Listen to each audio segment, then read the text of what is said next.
अस्सलाम वालेकुम नाजरीन, सुबह के वक्त का खबरनामा लेकर मैं सबरीना महराज आपकी खिदमत में हाजिर। आप देख रहे हैं टोडी न्यूज़ लाइन। चले जी नजर डालते हैं अभी तक की चंद अहम खबरों पर। दिल्ली असेंबली इंतखाबात में भारतीय जनता पार्टी के तूफान के सामने आम आदमी पार्टी की 12 साल हुक्मरानी उखड़ गई और मरकजी वजीर के अल्फाज में आम आदमी पार्टी के बड़े मियाँ छोटे मियाँ समेत कई बड़े लीडरों को शिकस्त का मजा चखना पड़ा। काबिल जिक्र है कि कौमी राजधानी दिल्ली में इंतखाबी मुहिम के दौरान मरकजी वजीर दाखिला अमित शाह ने 3 फरवरी को एक रैली में आपके कौमी कन्वीनर केजरीवाल और साबिक नायब वजीर आला और केजरीवाल के करीबी साथी सिसोदिया को बालतरतीब बड़े मियाँ और छोटे मियाँ कहा था। वजीर दाखिला ने कहा था कि आपके इन दोनों लीडरों ने दिल्ली के लोगों को धोखा दिया है। केजरीवाल को नई असेंबली हल्के में बीजेपी के प्रवेश वर्मा ने करीबी मुकाबले में शिकस्त दी। वर्मा को 30,088 वोट मिले जबकि केजरीवाल को 25,999 वोट मिले। दिल्ली असेंबली इंतखाबात 2025 के नताइज की तस्वीर वाज़ेह हो गई है। दिल्ली में बीजेपी का सुनामी है। बीजेपी 27 साल बाद दिल्ली के तख्त पर वापस आई है। बीजेपी की जबरदस्त जीत के साथ ही आम आदमी पार्टी का दिल्ली बाब बंद हो गया है। अब बीजेपी ने दिल्ली पर कब्जा कर लिया है। इसके लिए उन्हें 27 साल तवील इंतजार करना पड़ा। इस शानदार जीत के बाद बीजेपी के दिल्ली हेडक्वार्टर में जश्न का माहौल है।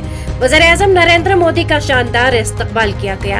इस मौके पर वज़ीर-ए-आज़म नरेंद्र मोदी ने कारकुनान से खिताब किया है। उन्होंने अपने खिताब की शुरुआत जमुना मियाँ की जयकार से की।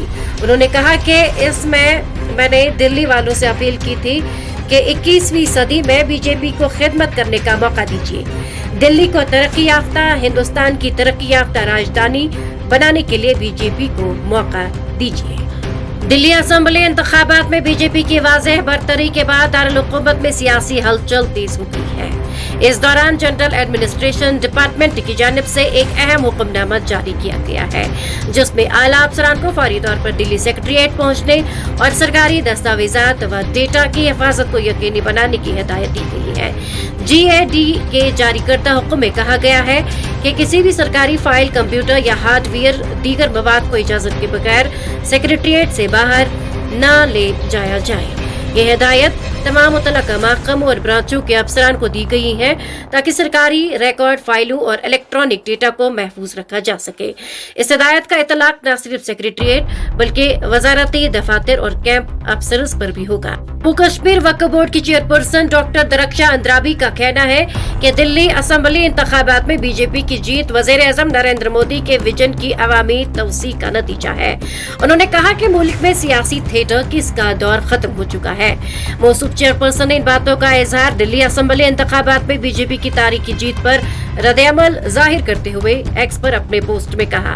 उन्होंने कहा कि दिल्ली बीजेपी के लिए इंतखाबात में बीजेपी को वाज़ेह मैंडेट देने के लिए अवाम को मुबारकबाद पेश करती है। उनका पोस्ट में कहना था, सियासी थिएटर किसका दौर खत्म हो चुका है। दिल्ली अब बीजेपी हुकूमत में बदउनवानी से पाक तरक्की का मुशाहिदा करेगी। ये थी सुबह के वक्त की चंद अहम खबरें। इसी के साथ मुझे भी इजाजत दीजिए। अल्लाह हाफ़िज़।